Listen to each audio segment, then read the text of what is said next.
Have you ever wondered how an empire as vast and powerful as Rome managed to make decisions that shaped the destiny of the ancient world? Wars, alliances, political reforms. Nothing happened in Rome without first seeking permission from the gods. For the Romans, divine will wasn't just a matter of faith, it was law. Before any battle, before the election of a magistrate, before a new temple was built or a law was passed, the heavens themselves had to approve. And to interpret the language of the gods, the Romans relied on an elite group of specialists, the augurs and the oracle. To us, this may sound like superstition, reading bird flights or interpreting cryptic messages from priests in smoke-filled temples. But to the Romans, this was a system as essential as the Senate or the army. The will of the gods was considered a political institution, woven into the very machinery of the state. Imagine standing in the Roman Forum. The air is tense. Senators in their white togas wait in silence. A priest lifts his eyes to the sky, studying the flight of ravens circling above. If the birds turn left, the signs are bad. If they turn right, Jupiter himself has given approval. In that moment, entire wars could be delayed or declared, depending on which direction a bird flew. This might sound like mere ritual, but for the Romans, it was about harmony, the sacred balance between mortals and gods, known as Pax Deorum, the peace of the gods. Maintaining that balance was believed to ensure Rome's strength, prosperity, and divine favor. Losing it, however, meant disaster. Famine, defeat, rebellion, all were seen as punishments from offended deities. And so, auguries and oracles became more than religious acts. They were instruments of power. They decided who could lead armies, when the Senate could meet, and even if a law could be passed. A single unfavorable omen could bring down a political decision or invalidate a military campaign. It was, in essence, divine bureaucracy, a cosmic legal system that tied the fate of Rome to the interpretation of signs. Yet behind this sacred order, there was also politics. Ambitious senators and generals quickly learned how to use religion to strengthen their authority or sabotage their rivals. Because when the gods speak through men, it's the men who decide what the gods actually said. So who were these interpreters of fate? How did they rise to such prominence? And how could the whisper of a god or the flap of a bird's wing decide the fate of an empire? Let's uncover the fascinating story of the augurs, Rome's most mysterious priests, and see how their rituals quietly guided the destiny of the greatest empire the world had ever seen. To understand how Rome was guided by the gods, we must first meet the men who claim to hear them, the augurs. The word augur comes from the Latin root augere, meaning to increase or to enhance. Their duty was precisely that, to increase the favor of the gods toward the Roman state. These priests didn't command legions or govern provinces, yet their influence stretched far beyond the battlefield. They held the power to interpret the heavens, and in doing so, they could shape the course of history.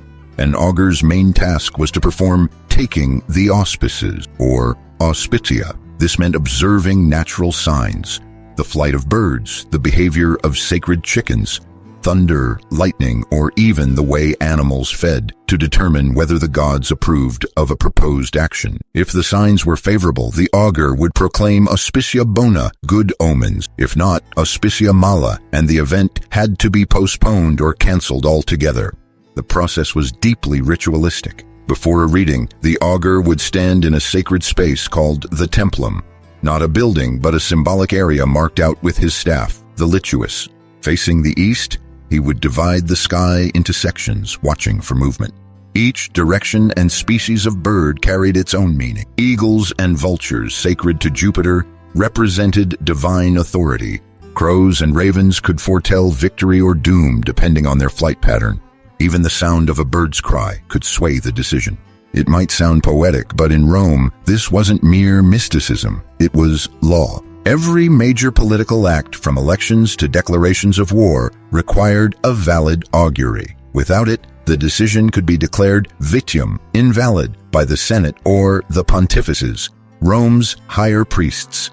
Imagine a modern parliament where a vote could be annulled because a priest claimed the gods had frowned upon it. That was Rome. The augurs formed a prestigious college, the Collegium Augurum, one of the oldest religious institutions in the Republic. Originally composed of 3 priests, it grew to 9, then to 16 under the emperors. Membership was exclusive, usually drawn from noble families. Serving as an augur was not only a spiritual duty, but a mark of political distinction. Men like Cicero and Julius Caesar himself were among their ranks. And that's what made augury so powerful. It was both sacred and political. When an augur declared unfavorable signs, he could delay an election or a Senate session, a subtle yet potent weapon in the political arena. Sometimes bad omens appeared just in time to stop an inconvenient law or stall a rival's campaign. In theory, augury kept the state aligned with divine order. In practice, it became a sophisticated tool for human ambition, cloaked in the language of the gods. But while the augurs read the skies, another form of divine message came from deep within the earth, through the voices of the oracles, whose words could inspire emperors or doom entire cities. While the augurs of Rome looked to the sky, another voice of the divine spoke from the depths of temples, the oracles. If augury was the science of reading signs, oracles were the art of hearing destiny. The Romans inherited much of their oracular tradition from the Greeks. In Greece, the Oracle of Delphi was the most famous, a woman known as the Pythia, who sat over a fissure in the earth, inhaling sacred vapors and delivering messages from the god Apollo. Rome, ever the borrower and adapter, embraced this practice and blended it into its own state religion. The Romans believed that the gods communicated not only through the flight of birds, but also through human intermediaries, men and women chosen by fate to channel the divine voice. One of the earliest and most important of these prophetic traditions in Rome was the Sibylline Books. According to legend, they were offered to the last king of Rome, Tarquinius Superbus, by a mysterious woman known as the Cumaean Sibyl. She presented 9 books of prophecy but demanded an enormous price. The king laughed and refused, so she burned 3. When he refused again, she burned 3 more. Finally, terrified, Tarquinius bought the last 3 at the original price. Those surviving volumes became the most sacred texts in Roman religion. Kept in the Temple of Jupiter on the Capitoline Hill, the Sibylline Books were consulted only in times of great crisis, wars, plagues, or disasters. A special group of priests, the Quindecimviri Sacris Faciundis, were responsible for interpreting them. When the Senate feared divine anger or foreign omens, it was these priests who would open the sealed books, seeking the gods' guidance. Their cryptic verses often dictated public policy. New temples might be built, foreign gods invited to Rome, or great sacrifices ordered. In this way, the oracles could shape the very direction of the empire. Yet not all oracles came from books. In temples across the Roman world, from Delphi in Greece to Dodona in Epirus, from Egypt to Asia Minor, rulers sent ambassadors to ask questions of the gods. The answers were famously ambiguous. When King Croesus of Lydia asked if he should go to war against Persia, the oracle told him, "If you cross the river, a great empire will fall." Croesus assumed it meant Persia's, but it was his own. Romans learned that same lesson. The gods spoke in riddles, and it was the interpreter who gave meaning to the mystery. For emperors and generals, these oracles were more than superstition. They were political weapons. Augustus, for example, is said to have consulted the Sibylline prophecies before accepting supreme power. Later, when the empire faced unrest, oracles were used to justify imperial decrees, claiming divine approval for political acts. In some cases, prophecies were even forged to legitimize a ruler's reign or condemn his enemies. Thus, the oracles became the empire's mystical intelligence network, part religion, part propaganda, part divine theater. Their influence reached from the temples of Greece to the Senate of Rome, proving that even in a world ruled by legions, it was still the gods, or those who spoke for them, who had the final word. But behind this sacred authority lay human ambition. The divine voice could be interpreted in many ways, and some Romans learned how to make the gods speak the words they wanted to hear. Religion in Rome was never separate from politics. It was politics, and nowhere was this more evident than in how auguries and oracles were used, or rather manipulated, by the ruling elite. To understand the true nature of Roman power, we must remember one thing: the gods didn't speak directly, they spoke through men.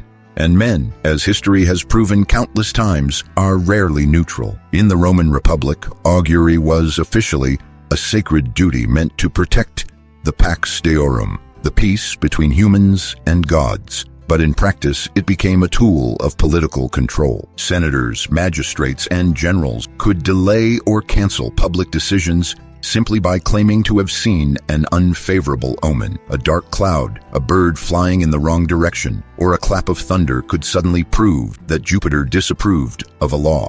In reality, such omens appeared conveniently when the Senate wanted to postpone an election or block an opponent's proposal. Even the most powerful men weren't above such divine theater. Take Julius Caesar, who served as Pontifex Maximus, the highest priest in Rome. Caesar understood perfectly that religion could legitimize his power. Before crossing the Rubicon, the act that started civil war, he supposedly sought the gods' approval through ritual. When the augurs declared the signs favorable, his soldiers cheered. The gods had spoken, but only because Caesar made sure they did. The line between faith and politics blurred even more under the emperors. Augustus, Rome's first emperor, presented himself not as a conqueror, but as a man chosen by fate. He restored temples, revived ancient rituals, and claimed to have divine favor from Apollo. Through religion, he built an image of destiny, the idea that Rome's empire was not only natural but sacred. Later emperors followed suit, manipulating omens to justify their rule. Tiberius and Claudius used auguries to approve their successors. Domitian went even further, demanding to be called Lord and God, turning divine consultation into divine monarchy. The oracles, too, became instruments of propaganda. Whenever Rome faced internal turmoil, a famine, a rebellion, or an assassination, the Senate might order the Sibylline Books to be consulted. If the verses suggested divine anger, sacrifices, or new temples were announced to calm the gods. But these actions also served another purpose: to reassure the people that the state was still favored by heaven. Religion became a form of crisis management, divine public relations. Yet, this system had a darker side. Those who opposed the official interpretation risked being branded as impious, enemies of the gods, and therefore enemies of Rome itself. Accusations of impiety could ruin reputations, exile senators, or justify executions. By claiming the will of the gods, politicians could make any action unquestionable. After all, who could argue against Jupiter? Thus, the divine signs that once guided Rome toward harmony became weapons in the struggle for power. Augury, once sacred, became strategy. Prophecy, once mysterious, became manipulation. And as Rome's empire grew, so too did the ambition of those who used the language of the gods to serve the desires of men. But change was coming. As new ideas and new religions began to spread across the empire, the ancient rituals that once bound Rome together would slowly lose their hold. The gods of augury and prophecy would soon face rivals, and eventually, silence. For centuries, auguries and oracles had been the invisible pillars of Roman government. They decided when armies marched, when the Senate met, and when the people could vote. But as Rome expanded, swallowing Greece, Egypt, Gaul, and beyond, its spiritual world began to fracture. The old gods no longer spoke as clearly as they once had, and the Romans, ever pragmatic, began to question whether they were still listening at all. By the time of the late Republic, skepticism had already crept in. Men like Cicero, himself an augur, openly debated the value of divination. In his writings, he asked, "Do the gods truly send these signs, or do we merely see what we wish to see?" That question captured the growing tension in Roman society between faith and reason, between destiny and free will. The emperors of the early empire tried to preserve the old balance. Augustus, for example, revived ancient rituals and restored decaying temples. He understood that religion was the moral glue of Rome, a reminder that divine order justified imperial order. Yet even he could not reverse the tide. As the empire grew wealthier and more diverse, its gods multiplied, and their voices began to compete. In the provinces, new cults arose: the worship of Isis from Egypt, Mithras from Persia, and later, the quiet but powerful faith of Christianity. To the devout, these were heresies. To others, they were symbols of renewal in a world growing weary of ancient ceremonies that had lost their meaning. While augurs continued to perform rituals and oracles still murmured their cryptic phrases, more and more Romans began to see them as political theater. remnants of an older age. By the 3rd century after Christ, even emperors had begun to lose faith in the old system. Some, like Diocletian, still clung to the ancient rites, seeking omens before wars or decrees. But others, like Constantine, looked elsewhere for divine favor. When Constantine converted to Christianity in the early 4th century, the very foundation of Rome's sacred institutions began to crumble. For the first time, the empire's ruler no longer sought the approval of Jupiter or Apollo, but of a single unseen god, one who needed no augurs or oracles to speak for him. The transformation was profound.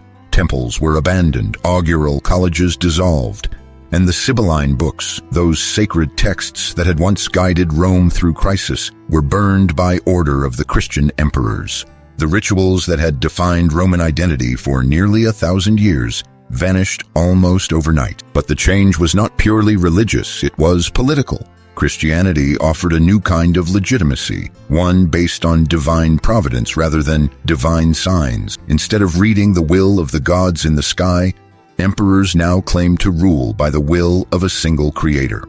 It was the ultimate evolution of the old idea, power justified by heaven, but now centralized, unchallengeable, eternal. Thus ended the age of augury, not with rebellion but with transformation. The gods of Rome fell silent, their birds no longer read, their oracles no longer heard, and yet their echo lingered in every prayer for divine approval, in every ruler who claimed to be chosen by fate. Even after the temples turned to ruins and the sacred books turned to ash, the spirit of Rome's divine institutions never truly died.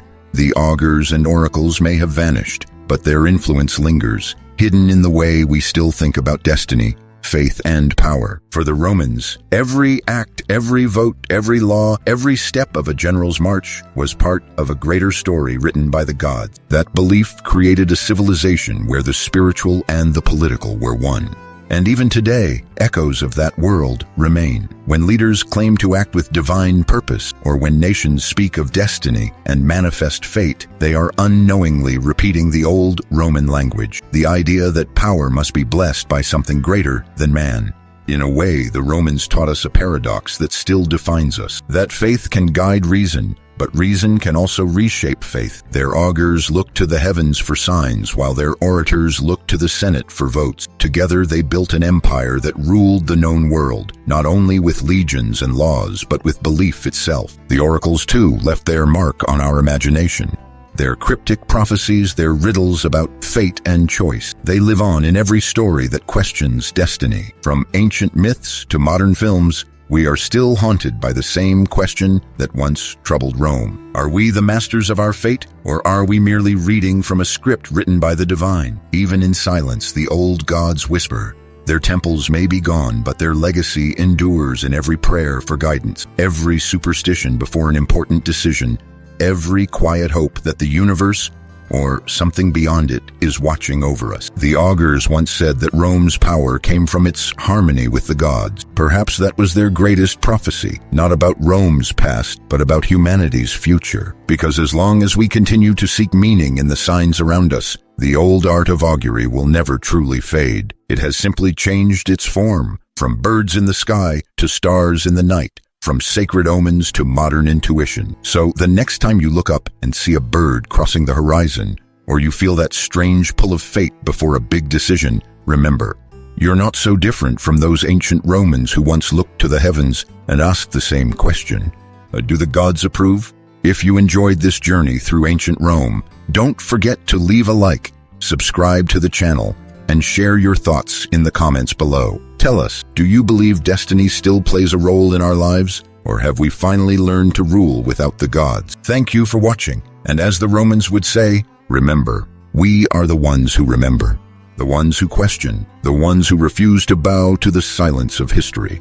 And you, are you ready for the next secret of Rome?